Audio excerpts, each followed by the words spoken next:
Thank you for joining me for part two of lesson 82 of Sefer HaMitzvos. Sorry, I had to cut short the last video because I was up against a an end to my time that I had. Um, and so we finished negative mitzvah number 356. And now we are going to talk about positive mitzvah 216 briefly for a few minutes. We will have some more time to do it with God's help tomorrow. So positive mitzvah 216 uh, is the mitzvah of levirate marriage. Um, and so that is found in Deuteronomy 25:5. And that says, if brothers reside together and one of them dies having no son, the dead man's wife shall not marry an outsider. Rather, her husband's brother shall be intimate with her, making a wife for himself, thus performing the obligation of the husband's brother with her. So, what this is, it says here in verse 6, it says, and it will be that the eldest brother who performs the levirate marriage, if she can bear a child, will succeed in the name of his deceased brother, so that his deceased brother's name will not be lost from Israel. The situation is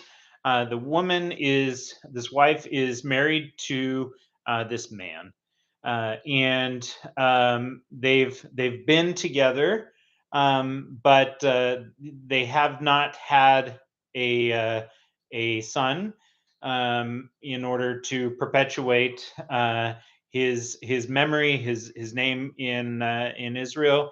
And so the husband, he dies, and so now he had a brother or brothers, and at the point that the first husband dies, the eldest brother, is considered already to be in a semi-married state to the wife of the first husband. And so the if you notice here in the Torah, it says that he will be intimate with her, and it doesn't even go through the marriage process, which is an interesting distinction.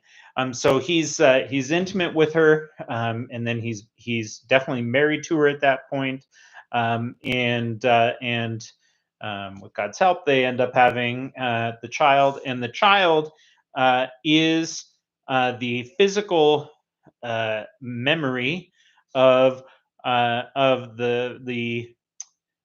father who had passed away.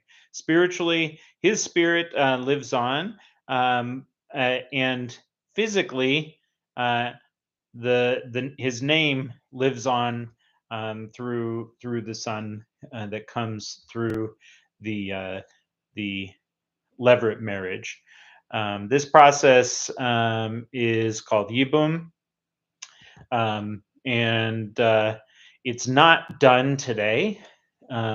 They say because, or generally, it's not done today because nowadays people don't have pure intentions always in marriage, because a brother-in-law is forbidden to marry the wife of his brother.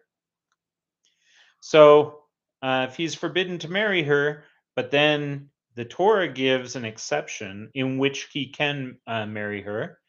But if he's doing it out of his own uh, impure reasons of why he wants to marry her, then he should not be doing it for any other reason than to be fulfilling the mitzvah of yibum, of levirate marriage.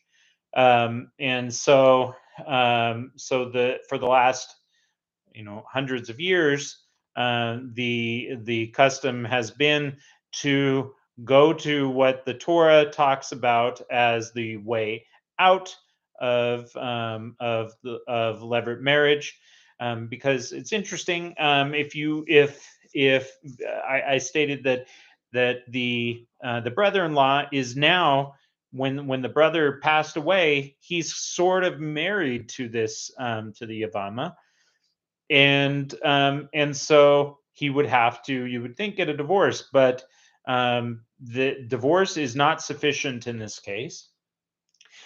He actually needs to go through a process called chalitza, and that's what we'll talk about tomorrow. Chalitza then frees the woman from this brother, and we'll go get more into that process. But you can see things like chalitza. It shows up a couple other places in Tanakh, where we can actually see chalitza and yibum taking place, particularly we see in Ruth.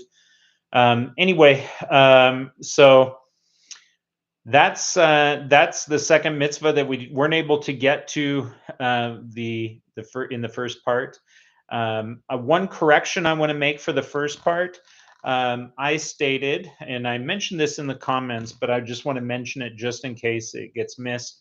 I mentioned that Yeshua's opinion regarding divorce is uh, is most close to Hillel's opinion. I misspoke.